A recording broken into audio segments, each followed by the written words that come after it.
താമരക്കുളം നെടിയാണിക്കൽ ദേവീക്ഷേത്രത്തിലെ സപ്താഹ ജ്ഞാനയജ്ഞം ജനുവരി 2 മുതൽ 8 വരെ നടക്കും.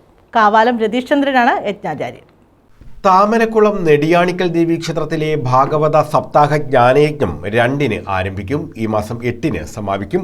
വിഗ്രഹ ഘോഷയാത്ര, യജ്ഞശാലയിൽ വിഗ്രഹപ്രതിഷ്ഠ, മാഹാത്മ്യ പ്രഭാഷണങ്ങൾ, പ്രസാദമൂട്ട്, പടയണി, കുത്തിയോട്ട ചുവടും പാട്ടും തുടങ്ങിയ വിവിധ ചടങ്ങുകൾ യജ്ഞത്തിന്റെ ഭാഗമായി നടക്കുമെന്ന് ബന്ധപ്പെട്ടവർ അറിയിച്ചു. നാളെ വൈകിട്ട് വിഗ്രഹഘോഷയാത്രയോടുകൂടി സപ്താഹത്തിന് തുടക്കം കുറിച്ച് ജനുവരി 8-ാം തീയതി രാത്രി നടക്കുന്ന പടയണിയോടുകൂടി സമാപിക്കുകയാണ്.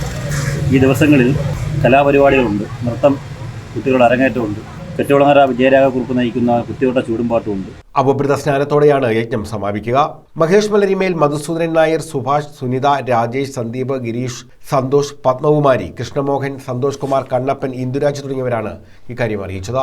1-ാം ദിവസം മുതൽ ഉച്ചയ്ക്ക് അന്നദാനം ഉണ്ടായിരിക്കുന്നതാണ്. അതുപോലെ ജനുവരി 8-ാം തീയതി 7-ാം ദിവസം, സപ്താഹത്തിന്റെ 7-ാം ദിവസം അഭയസ്ഥന സ്ഥാനഘോഷയാത്രയോടുകൂടി ഈ യജ്ഞം സമാപിക്കുന്നതുമാണ്. News bureau, Charummood.